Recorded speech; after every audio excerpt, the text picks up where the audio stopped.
Mr. Speaker, I have to say that I am outraged. Here we are getting ready to vote on a piece of legislation, and we haven't even seen 300 pieces of this legislation. No one can even find the bill or even knows where it's at. Obama swore that he would never put lobbyists or donors in his administration. Treasury Secretary Timothy Geithner appointed Mark Patterson, and this is a former top lobbyist for Goldman Sachs, as his chief of staff. And then last week there was a lot of buzz over William Lynn. He was appointed to the #2 position at the Defense Department. William Lynn, also a former top lobbyist for Raytheon, which is one of the 5 largest defense contractors. He has now broken all previous records by cramming his administration full of contributors and lobbyists who openly write legislation being proposed by the White House.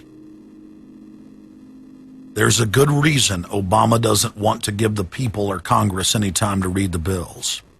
I'm still needing a copy of the other 300 mysterious pages that we don't get to see here. Shortly after the 2008 election, Vice President Joe Biden confided to top supporters that it was essential that their program be implemented at lightning speed. Because their agenda was so unpopular, they knew Obama would lose support quickly. Obama's handlers were in a race to pass a raft of legislation before the people discovered that Obama was just a slicker, updated version of previous puppets. Obama is the New World Order's closer. It's his job to repackage and solidify the tyrannical policies of George W. Bush as progressive and trendy. So part of my job, I think, as president, is to make government cool again. Chris Hedges, author of Empire of Illusion, explained it succinctly. President Obama does one thing, and brand Obama gets you to believe another. This is the essence of successful advertising. You buy or do what the advertiser wants because of how they make you feel. Through Obama, the global establishment are now putting their entire program into high gear. Obama is attempting to dismantle the Second Amendment with more than a dozen victim disarmament bills now in Congress. The key is going to be, I think, for us to come together and say people do have an individual right, and there's nothing wrong with common sense gun laws. Hate crime and cyberbullying bills in the House and Senate would effectively criminalize free speech protected under the First Amendment. It is absolutely true that NAFTA was a mistake. A senior member of the Obama campaign called the Canadian government within the last month to say that when Senator Obama talks about opting out of the free trade deal, the Canadian government shouldn't worry. The operative said it's just campaign rhetoric and don't take it seriously. Campaign officials called the U.S. ambassador to Canada and say, don't worry, it's just campaign rhetoric about NAFTA. The Canadian government put out a statement indicating that this was just not true. So I don't know who the sources. It wasn't true. Amid all of the denials, sources at the highest level of the Canadian government who first confirmed that a call was made, late this afternoon reconfirmed that a call was made. President Obama is promoting the creation of a North American Union and is attempting to expand NAFTA and GATT. President Obama is pushing nation-ending blanket amnesty for more than 20 million foreign aliens living illegally inside the United States. He's also overseeing the hijacking of health care by the federal government, which will nationalize more than 20% of the U.S. economy. And you want us to believe that a government that can't even run a cash for clunkers program is going to run 1/7 of our U.S. economy. No, sir. No. Obama is continuing the transfer of national sovereignty to unelected international bodies like the United Nations and World Trade Organization.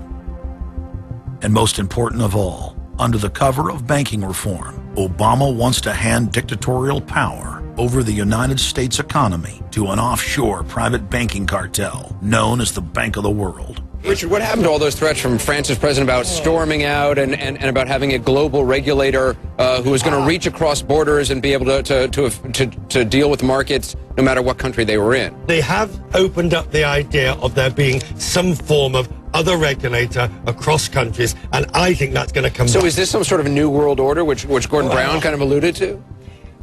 I think a new world order is emerging, and with it the foundations of a new and progressive era of international cooperation. The finance heads of the 20 industrialized nations met again in late September of 2009 at the G20 summit in Pittsburgh, Pennsylvania. At that meeting, ministers called for an end to the dollar as the world reserve currency. They also called for a strengthening of global governance and called for a new world order.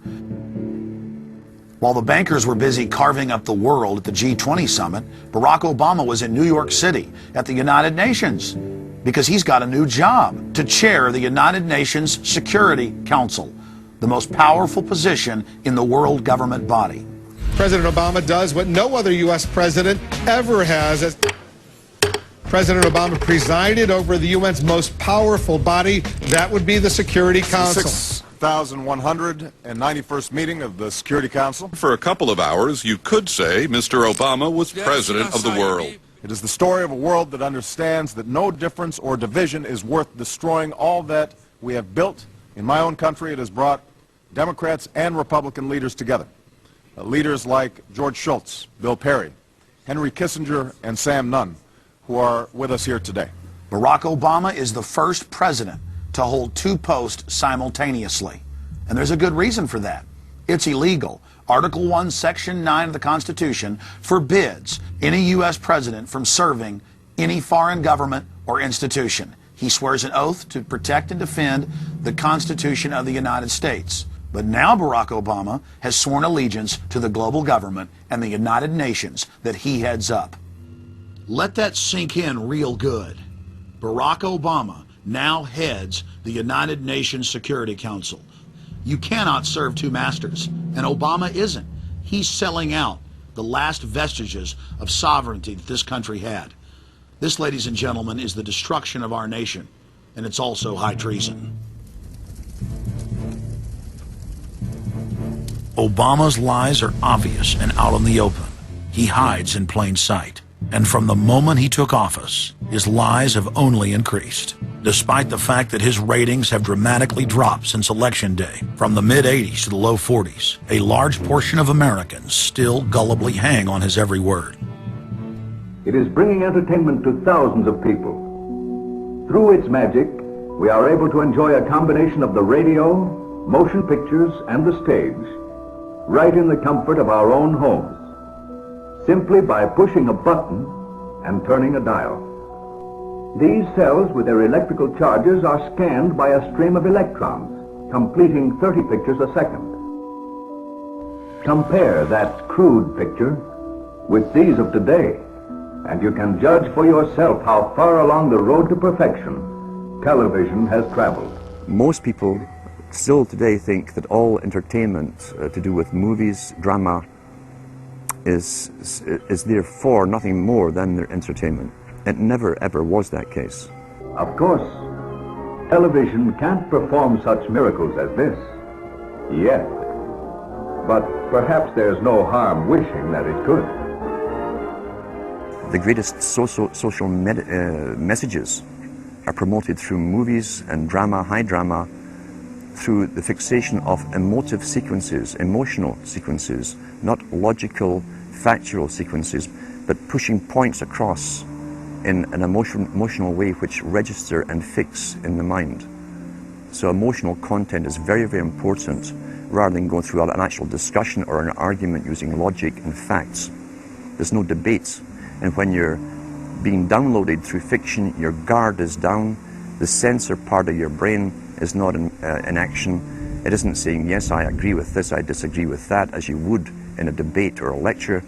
You're actually in an alpha state, being completely downloaded with new ideas.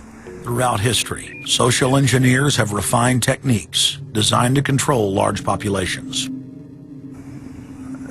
About 100 years ago, this big organization with many branches, they wanted to rule the world basically using Britain as a nucleus of a system, an embryo, which also was going to be joined with the US under the Anglo-American establishment, wrote about the kind of culture and the changes of culture over a 100-year period that they would actually design, implement, and bring in.